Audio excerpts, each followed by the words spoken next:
আসসালামু আলাইকুম রহমতুল্লাহ। আশা করি সবাই ভালো আছেন। যখন দোজক উচ্চস্বরে গর্জন করবে, আখিরাতের আর্তনাদ, সেই দিন দোজক কোনো মৃত আগুন থাকবে না। তা হবে জেগে ওঠা এক ভয়ঙ্কর জানোয়ার, যার প্রতিটি শ্বাসে থাকবে গর্জন, আগুন আর প্রতিশোধ। পৃথিবী কাঁপবে, আকাশ থরথর করে উঠবে, কিন্তু দোজক তখনও খুশি হবে না।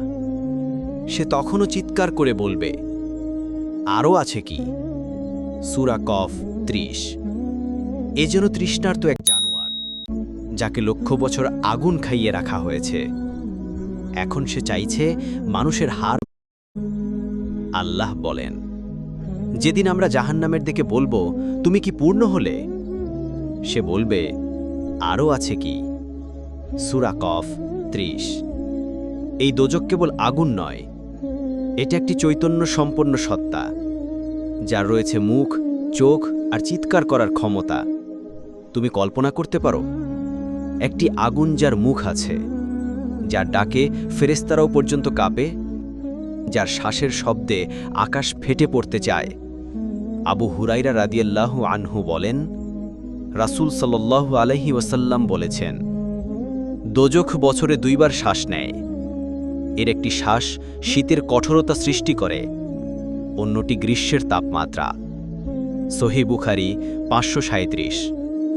যে আগুনের নিঃশ্বাসী পৃথিবীতে শীত গ্রীষ্ম তৈরি করে, তাহলে সেই আগুনের পূর্ণরূপ কেমন হবে?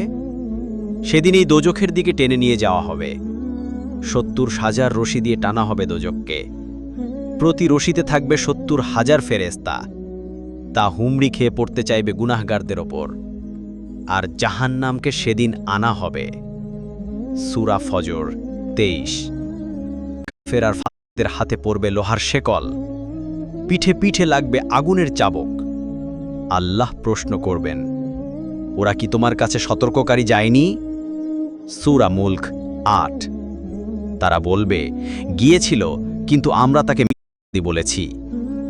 আজ যারা বলে, আরে ভাই, এত ভয় দেখাইয়েন না, আমার তো গুনাহ খুব কম, তারা কি জানে একদিন দাঁড়াতে হবে এই দুঃখের সামনে?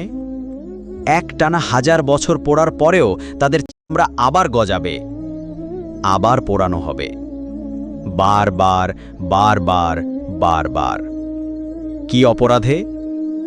নামাজ ছেড়েছিল, মানুষকে ঠকিয়েছিল, অশ্লীলতা করত, গীবত, মিথ্যা, পর্দা লঙ্ঘন, আর আজীবন সব ঠিক আছে ভেবে বেঁচেছিল।